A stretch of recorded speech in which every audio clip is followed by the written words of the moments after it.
Alright,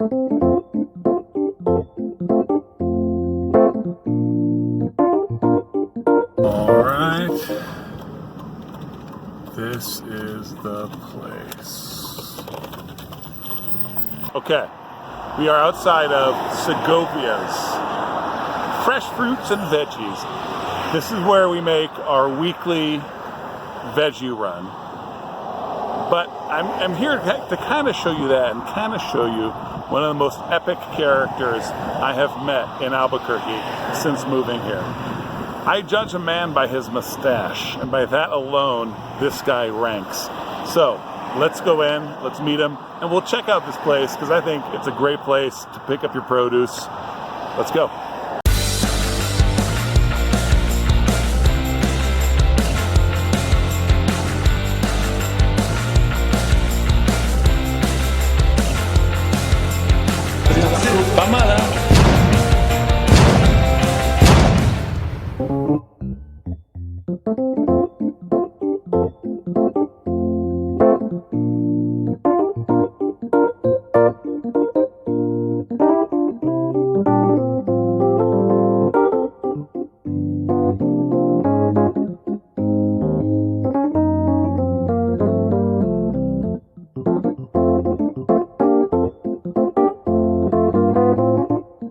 Prices are pretty decent. One of the things that you should be ready for, so this place, they actually distribute to markets, and then they have a little storefront.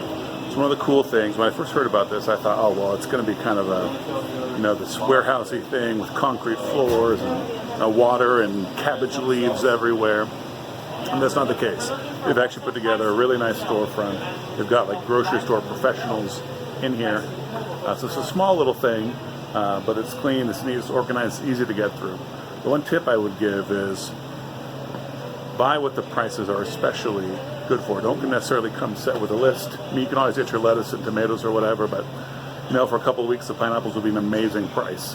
And then the next week, well, they won't be because they didn't get them for such a good price. So just come ready to buy, like, you know, and you'll get used to the prices as they are. You know, they always are good, but just be flexible and then you'll really maximize your use of this place. One of the saddest things in my life is the fact that my wife does not enjoy papaya. People will even eat the seeds, which are super bitter. Papaya I almost never buy because it's always so expensive, but here actually the prices are decent. I do sometimes get it. Even a few dry goods. They continue the sad New Mexico lack of black beans, but what are you going to do? If New Mexicans don't want black beans, why would you sell them?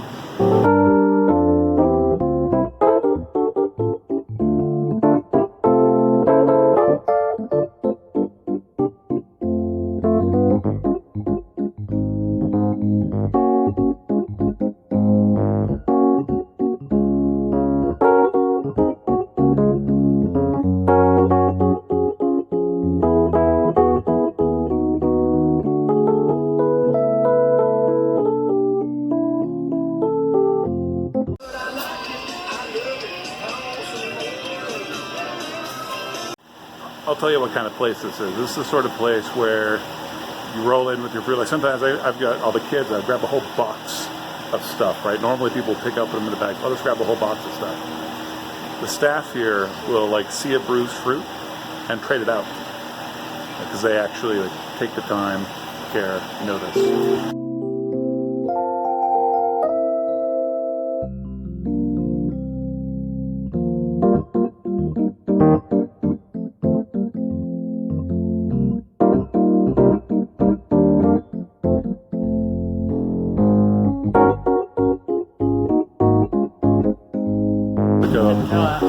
Because they're all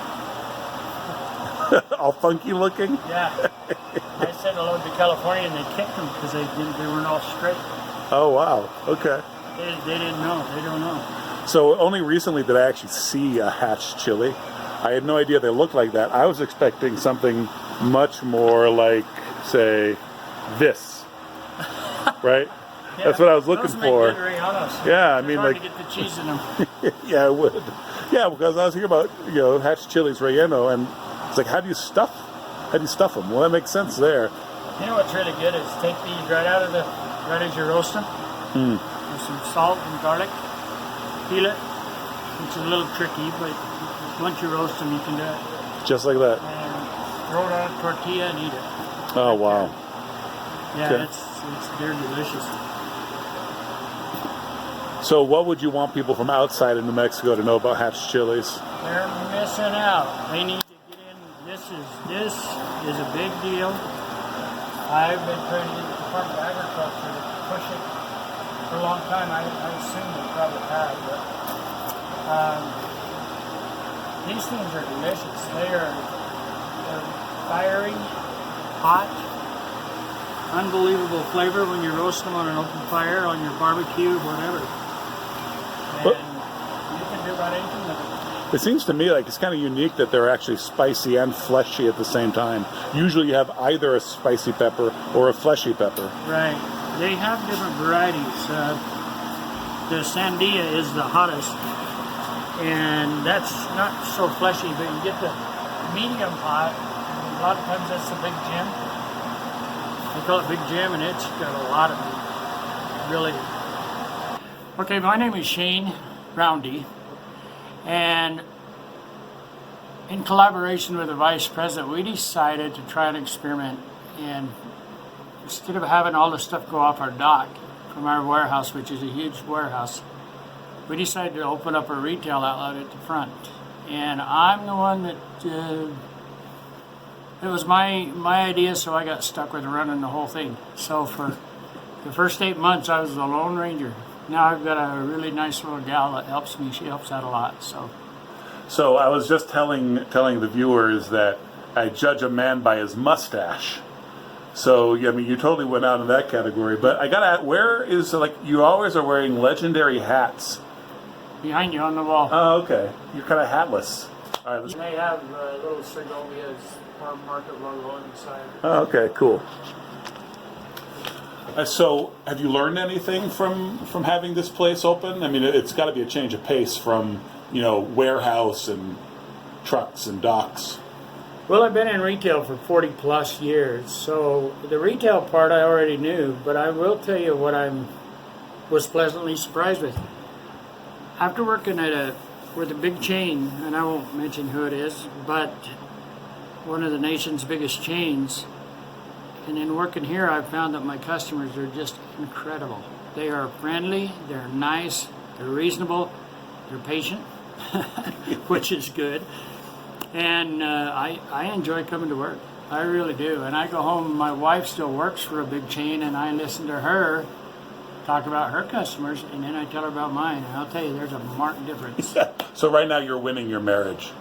I'm ahead, but I don't know that that's really winning, because No, you're right. you can either be right or you can be happy, Well, that is exactly right. That's some wisdom right there.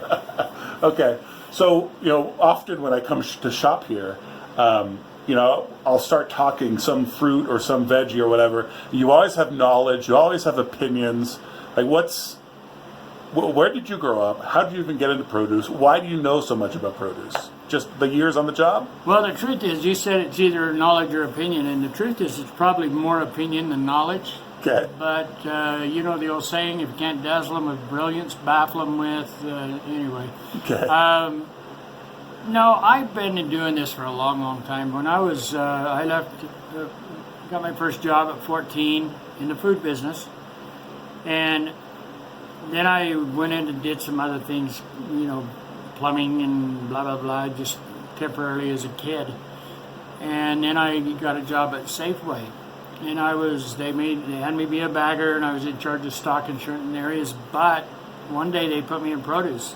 Well, I'm very right-brained, so I have kind of an artistic touch. And they liked what they saw. I hadn't made it all look pretty. And so they put me there, and I stayed there for 48 years, probably, in produce. In one form or another, I've been a store manager, I've been a district manager for produce, and been up and down and all over. But it's all had something to do with produce. So that's where. Okay. Yeah. So last question for you. What do you do? How do you maintain your mustache? Now that's a secret recipe. Okay. I heard you talking about wax. Yep. I'm going to give it all away. That's sweet. My wife brought home this stuff from my hair when I had hair before she cut it off. And that's another story. But she brought this gel stuff.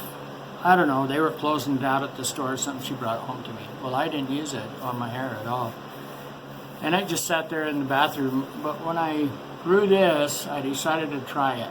Well, when I first tried it, I didn't like it. But I soon discovered that it was very good when you ally it with some nice fisticuff mustache wax. Okay. So that's my secret. And the other secret is don't wash it every day, because you get it going the way you want it, you wash it and it does this. Yeah. Oh, exactly. So I not only have a mustache, I have a dirty one. That's the right thing to do. I mean, women don't wash their hair every day for a reason. So there you go. I've heard that, yeah, that it's better not to. I also do a mixture. I get, a mixture of products that ends up making my mustache look best. Are you going to give your secret away? Well, I use Beard Joy beard oil wax, but I don't have anything in now. I haven't put anything in for a few weeks. I saw you with that. Yep. Yeah, it's mostly Beard Joy stuff. And I saw you with your beard now. Like this too. Yeah. That was cool. That was a long time ago. So, I won't lie, y'all. I mean, Shane is a big part of the reason I like to come here. There are probably a few spots around with the same level of quality and price. Just for that alone, I would recommend this place to you. Whether I'd make a video or not, well, maybe. But with Shane here, definitely video worthy. So drop your comments. Of course, praise his mustache. But yeah, I mean, he was talking about the hatch chilies and buying a roaster and stuff off camera. I wish I'd had the camera on at that point, but man, I'm looking forward to being introduced to hatch chili season and all the smells and all the loveliness that's going to come from that. Meanwhile, come by, check this place out, tell Shane that Joffrey said hi, and I'm out. Someone came up behind me and threw me off my game. What I meant to say was, the peace of Christ be upon you. Now I'm out.